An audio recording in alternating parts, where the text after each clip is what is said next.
Diabetes जब किसी को होती है तो ये देखा जाता है कि कुछ ही दिनों में उसको ब्लड प्रेशर की भी शिकायत हो जाती है। तो हमें ये देखना है आज के वीडियो में कि डायबिटीज और ब्लड प्रेशर में क्या कॉमन कनेक्शन है।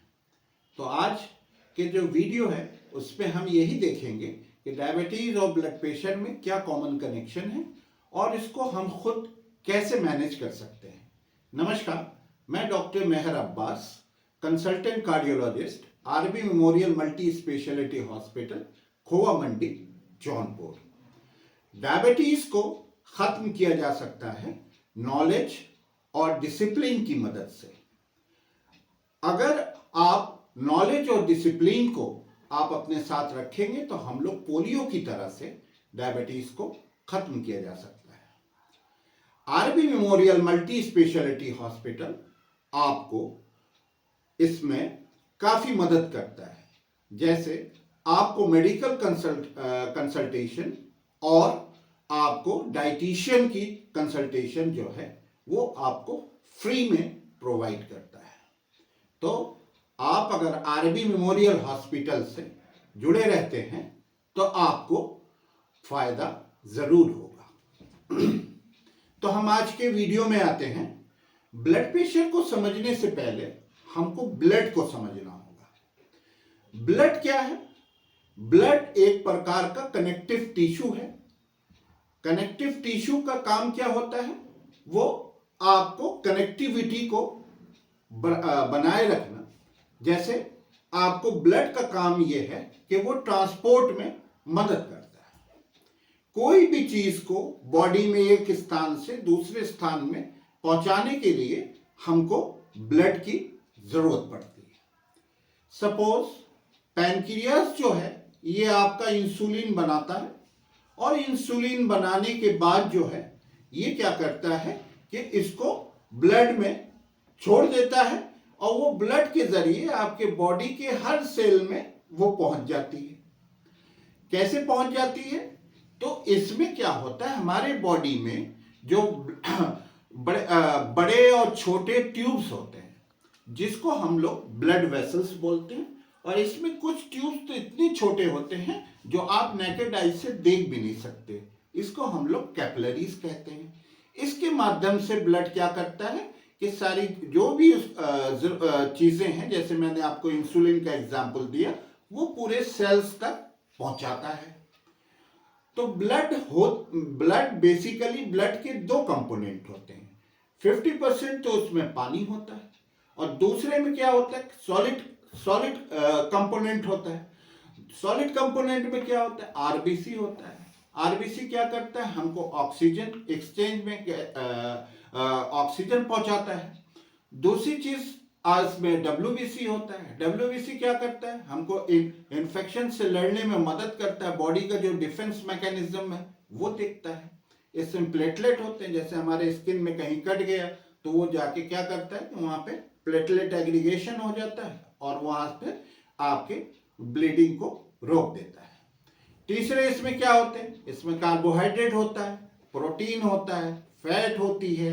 इसमें आपके जो है विटामिन्स होते हैं, मिनरल्स होते हैं। मिनरल्स में कैसे क्या होते हैं, इसमें आयरन होता है, इसमें कैल्शियम होता है, इसमें फास्फोरस होता है, इसमें सोडियम होता है, पोटेशियम होता है जिसको हम लोग नमक बोलते हैं। ये सारी चीजें इसमें होती हैं। दूसरी चीज इसमें आपके एंजाइम्स होते हैं।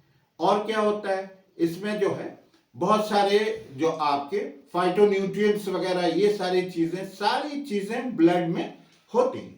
और ब्लड क्या करता है, उनको जहां जहां उसकी जरूरत होती है उसको पहुंचाता है। दूसरी चीज क्या होती है कि अब हमको ये ब्लड का हमने कंपोजिशन को समझ लिया कि इसके दो कंपोनेंट होते हैं, एक सॉलिड कंपोनेंट होता है और एक लिक्विड कंपोनेंट होता है। और ब्लड वेसल्स के अंदर से ये सारी चीजें जो है ब्लड के अंदर जाती हैं। तो अब हम लोग आते हैं ब्लड प्रेशर का। किसी भी चीज को समझने के लिए उसका डेफिनेशन को समझना बहुत जरूरी होता है। तो ब्लड प्रेशर क्या होता है? Blood pressure is the lateral pressure offered by the blood vessel during the flow of blood. यानी जो ये नलियां होती हैं, जो मैंने आपसे बताया कि जो ट्यूब होता है, तो उसके अंदर से जब ब्लड फ्लो करता है तो उसकी जो दीवारें होती हैं वो जो प्रेशर एग्जर्ट करती हैं उसको हम लोग ब्लड प्रेशर बोलते हैं। तो ब्लड प्रेशर के क्या कारण हो सकते हैं? इसके 4 मूल कारण हो सकते हैं। जैसा पहला कारण क्या हो सकता है? अगर ब्लड की विस्कोसिटी बढ़ जाए, जिसको हम लोग उसकी थिकनेस बोलते हैं, अगर ब्लड की थिकनेस बढ़ जाती है तो भी ब्लड प्रेशर बढ़ सकता है। अगर ब्लड का वॉल्यूम बढ़ जाए, ब्लड का वॉल्यूम कैसे बढ़ सकता है? तो वॉल्यूम को समझने के लिए, अब जैसे हमारी बॉडी में 5 लीटर का ब्लड होता है नॉर्मली, अगर ये 6 लीटर हो जाए, 7 लीटर हो जाए, 8 लीटर हो जाए, तो क्या होगा? ब्लड का जब वॉल्यूम बढ़ता है तो हार्ट की जो काम करने की जो सलाहियत होती है, जो क्षमता होती है, वो भी उसको बढ़ानी पड़ेगी, यानी हार्ट रेट बढ़ जाता है। तो 4 जो फैक्टर होते हैं जिससे ब्लड प्रेशर बढ़ता है, तो पहला फैक्टर होता है थिकनेस, दूसरा फैक्टर होता है वॉल्यूम, और तीसरा फैक्टर होता है हार्ट रेट। अगर हार्ट रेट बढ़ जाएगी तो हार्ट को काम करने के लिए ज्यादा मेहनत करनी पड़ेगी, तो जब ज्यादा मेहनत करनी पड़ेगी तो भी ब्लड प्रेशर बढ़ सकता है। और चौथा कारण जो होता है कि जो हमारी ब्लड वेसल होती है वो क्या होती है? इलास्टिक टिश्यू की बनी होती है, जो जिसकी वजह से उसके अंदर फ्लेक्सिबिलिटी होती है, और जब ब्लड जाता है तो उसी हिसाब से वो उसके प्रेशर को मेंटेन कर लेती है। अगर किसी कारण से वो फ्लेक्सिबिलिटी लूज हो जाए और वो ब्लड प्रेशर सख्त हो जाए, जैसे लोहे की नलियां होती हैं उस तरह की अगर सख्त हो जाए किसी भी कारण से, तो भी ब्लड प्रेशर बढ़ जाएगा। तो हमने देखा कि ब्लड प्रेशर जो है ये 4 कारणों से ब्लड प्रेशर बढ़ सकते हैं। अब हम लोग थोड़ा सा डायबिटीज को देख लेते हैं। डायबिटीज में क्या होता है कि जब हम लोग कोई भी फूड खाते हैं तो उसमें जो कार्बोहाइड्रेट पार्ट होता है वो ब्लड में ग्लूकोज देता है। तो ब्लड में तो ग्लूकोज बहुत आसानी से चला जाता है। उसके बाद क्या होता है कि उसको ब्लड से ग्लूकोज को सेल के अंदर जाने में हमें एक कैरियर की जरूरत होती है, जिसको हम लोग इंसुलिन बोलते हैं। बिना इंसुलिन के ब्लड से सेल में नहीं जाता। तो जब ब्लड से सेल में जाने के लिए आपको कैरियर का होना बहुत जरूरी है, और वो कैरियर होता है इंसुलिन। बिना इंसुलिन के ब्लड से सेल में ग्लूकोज नहीं जा सकता। तो सेल में जब ग्लूकोज चला जाता है तो क्या होता है? जब सेल में ग्लूकोज गया तो जब सेल की कैपेसिटी पूरी हो जाती है, जब सेल में ज्यादा हो जाता है, जब हमारी बॉडी में इंसुलिन ज्यादा होगा तभी सेल के अंदर ग्लूकोज जाएगा। और जब इंसुलिन ज्यादा होता है और सेल के अंदर ग्लूकोज जाता है, और धीरे धीरे क्या होता है कि जब वो सेल की कैपेसिटी पूरी हो जाती है तो उसमें क्या होता है?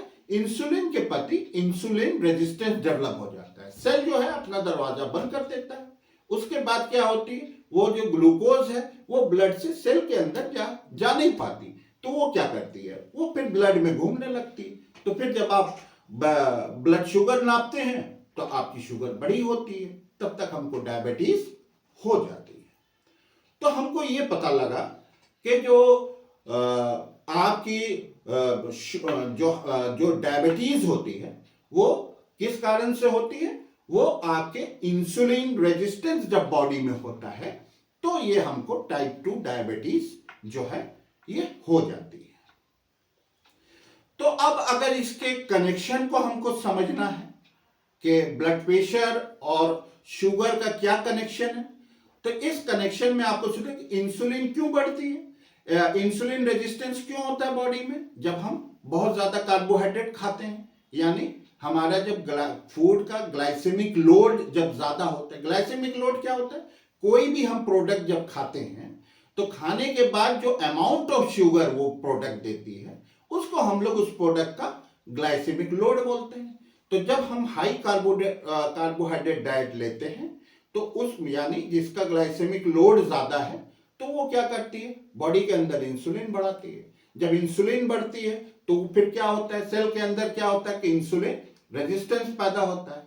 तो जब हम इससे ये समझ में आया कि डायबिटीज जो हमको होती है वो ड्यू टू इंसुलिन रेजिस्टेंस होती है, जिसको हम लोग मेनली टाइप 2 डायबिटीज बोलते हैं।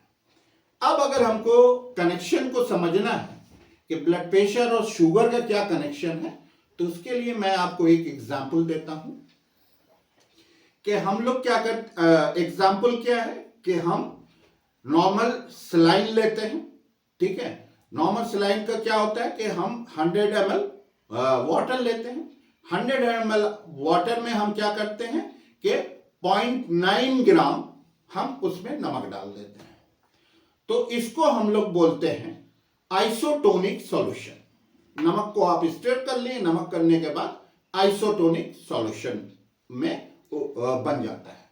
तो आइसोटोनिक सॉल्यूशन में जब हम एक नॉर्मल आरबीसी को डालते हैं तो उसमें कोई इफेक्ट नहीं होता। जैसे वो आरबीसी ब्लड के अंदर रहता है उसी तरीके से वो आइसोटोनिक, उसमें कोई चेंजेस नहीं होता, ना उसके शेप में कोई चेंज होता है, ना उसके साइज में कोई चेंज होता है।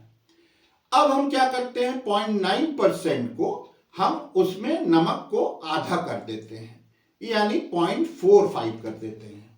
तो जब हम 0.45 कर देते हैं तो उसमें क्या होता है, आरबीसी जो है वो सारा जो पानी है वो पी लेता है और फूल जाता है, और फूलने के बाद वो बर्स्ट हो जाता है। तो हमने क्या देखा कि अगर उसको हम हाइपोटोनिक करते हैं तो उसमें क्या होता है कि वो आरबीसी जो है वो खत्म हो जाता है, यानी बर्स्ट कर जाता है। और आरबीसी हमारे लिए जरूरी भी है, क्योंकि इसका बर्स्ट होना, अगर ये बर्स्ट हो जाए तो ये हमारे ऑक्सीजन हमारी बॉडी में नहीं मिलेगी। जब ऑक्सीजन हमको, क्योंकि ये कैरियर होता है, ऑक्सीजन को सप्लाई करता है ये पूरे बॉडी में, तो अगर ऑक्सीजन हमको नहीं मिलेगी तो हमारी जान भी जा सकती है, हमारी डेथ भी हो सकती है। तो ये इतना इंपॉर्टेंट होता है। तीसरा जो हम एग्जाम्पल आपको देंगे वो ये कि आपने उसको जो 0.45 किया उसको हम लोग क्या करते हैं, 100 ml में आपको 1.8 कर देते हैं, उसको और डबल कर देते हैं। जब हम उसको डबल कर देते हैं तो वो क्या होता है, वो हाइपरटोनिक सॉल्यूशन हो जाता है। हाइपरटोनिक सॉल्यूशन में क्या होता है कि वो जो है आपका जब नमक ज्यादा हो जाता है तो आप हाइपरटोनिक सॉल्यूशन कैसे बनाएंगे। हाइपरटोनिक में आपको अगर इसको 1.8 करना है तो क्या करना होगा, आपको 100 ml पानी और जाना होगा, यानी आपको वॉल्यूम को उसके बढ़ाना होगा। तो यहां से आपको दो चीज समझ में आई कि अगर उसको हम लोग, क्योंकि बॉडी ब्लड का क्या होता है कि एक कॉन्सेंट्रेशन होता है। कॉन्सेंट्रेशन क्या होता है, जो नॉर्मल कॉन्सेंट्रेशन ब्लड का होता है वो 0.9 होता है।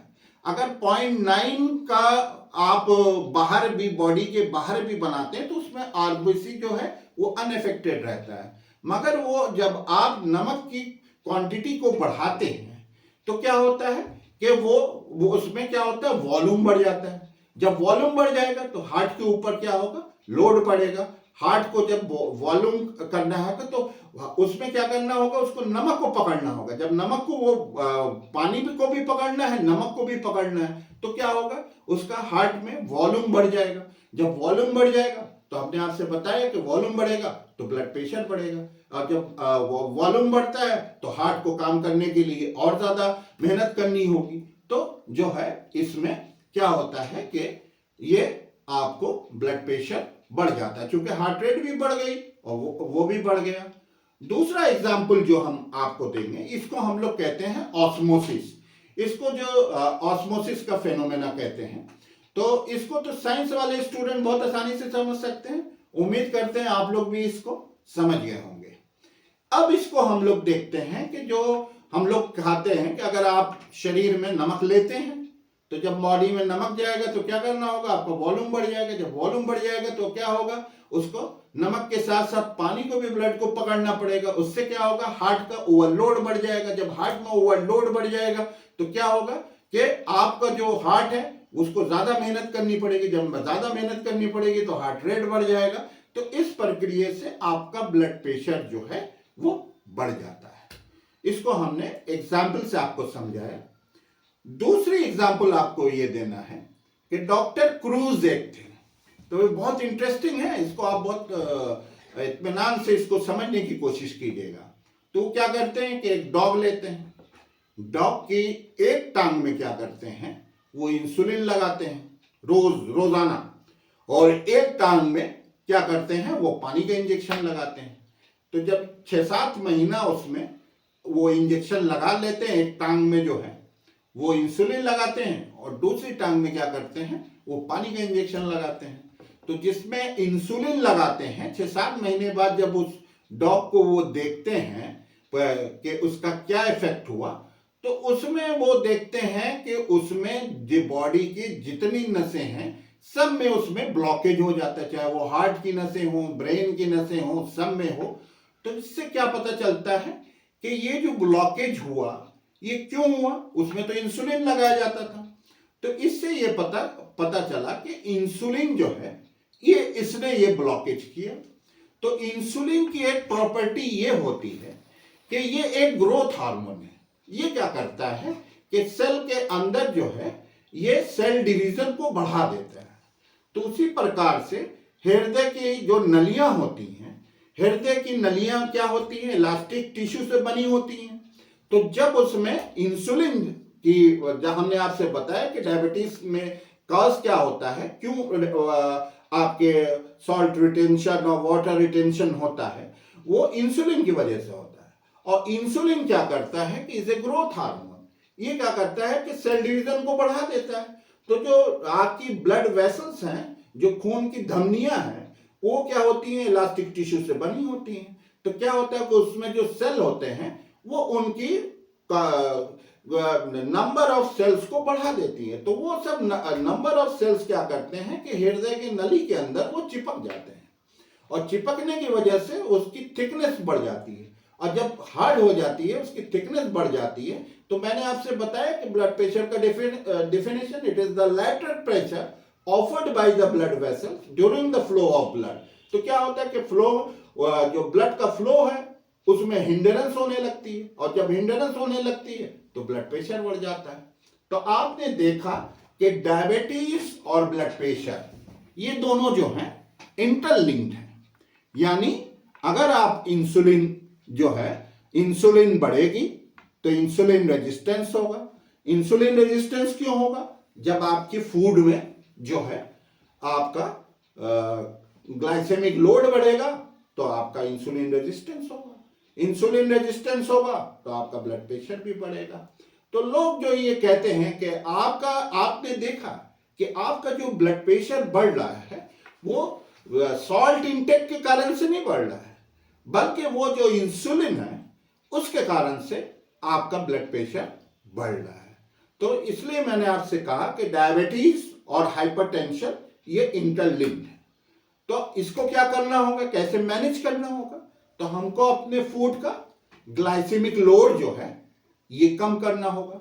और ग्लाइसेमिक लोड कम करने के लिए मैंने आपसे बताया कि चाहे वो डायबिटिक रिवर्सल हो या डायबिटिक मैनेजमेंट हो, उसमें एकमात्र जो आपके पास उपाय है वो है आपका फूड का ग्लाइसेमिक लोड कम करना। तो RB memorial multi speciality Hospital आपको जो है डाइटरी एडवाइस जो आपकी डाइटिशियन से, और दूसरे आपका मेडिकल कंसल्टेशन फ्री देता है। और आपको हमेशा जो है कमेंट बॉक्स में हम लोग नंबर दे देते हैं। तो आपको जो चीज़ों की ज़रूरत पड़ेगी, आपको जो है ग्लाइसेमिक लोड की चार्ट की ज़रूरत पड़ेगी, और दूसरे जो है आपको जो है हमने आपसे बताया कि लो ग्लाइसेमिक लोड आटे की ज़रूरत पड़ सकती है। वो लो ग्लाइसेमिक लोड आटा जो है आप बाहर मार्केट से बिल्कुल ना खरीदें, उसको जो है आप अपने घर में स्वयं बताएं। मैंने आगे वीडियो में आपने देखा होगा कि कैसे नट्स एंड सीड वाला आटा हम लोग बना सकते हैं घर में स्वयं, उसका आप इस्तेमाल करें। तो ये मेनली जो आपको दो चीज़ों की, और जो दूसरी जो है आपके ब्रेकफास्ट बार बनाने के लिए जो मैंने घरेलू तरीका आपको बताया है, वो घरेलू तरीका आप देख लें जिसमें ग्लाइसेमिक लोड बहुत कम होता है। तो उसको आप ब्रेकफास्ट वगैरह में भी यूज़ कर सकते हैं। तो ये 3 चीज़ों की आपको ज़रूरत होगी। आपका जो RB memorial multi speciality Hospital है आपके तट पे है। जब भी आपको ज़रूरत हो आप फ़ोन करें। आपको आपकी डाइटिशियन का कंसल्टेशन, मेडिकल कंसल्टेशन आपको फ्री में आरबी मेमोरियल हॉस्पिटल प्रोवाइड करता है। और आप RB memorial multi speciality Hospital से आप जुड़े रहें। आपको कुछ ना कुछ फायदा जरूर होगा। दूसरी चीज, जो मेरा अगला वीडियो होगा वो मेरा, चूंकि ये आप जो आज वीडियो देखे ये जो है डायबिटिक और हार्ट सीरीज का, डायबिटीज पे तो हमारे काफी थे, हार्ट सीरीज पे भी हमारे काफी वीडियो हैं, मगर ये कुछ बर्निंग टॉपिक्स थे तो मैंने फिर हार्ट सीरीज अपनी स्टार्ट की है, तो उसका ये पहला वीडियो था। अब जो दूसरा वीडियो हमारा रहेगा वो रहेगा आपका कोलेस्ट्रॉल, क्योंकि ये डायबिटीज, ब्लड प्रेशर, ये और कोलेस्ट्रॉल, ये तीन चीजें बहुत कॉमन देखी जाती हैं एक डायबिटिक में। तो इसलिए मैंने ये सोचा है कि जो मेरा अगला वीडियो रहेगा वो आपका कोलेस्ट्रॉल और डायबिटीज का क्या कनेक्शन है उस अगले वीडियो में हम देखेंगे। डायबिटीज, आरबी मेमोरियल हॉस्पिटल का ये संकल्प है कि हमको डायबिटीज को जो है जड़ से भारत से भगाना है, खत्म करना है। तो इसमें जो है आपको करना ये है कि पहले तो आप अपने डायबिटीज को खत्म करें, उसके बाद आप जिस किसी को भी जानते हैं जो डायबिटीज का पेशेंट है उसकी डायबिटीज को खत्म करें। और वो कैसे खत्म करें, उसको RB memorial multi speciality Hospital से जोड़ें, फायदा जरूर होगा। Thank you.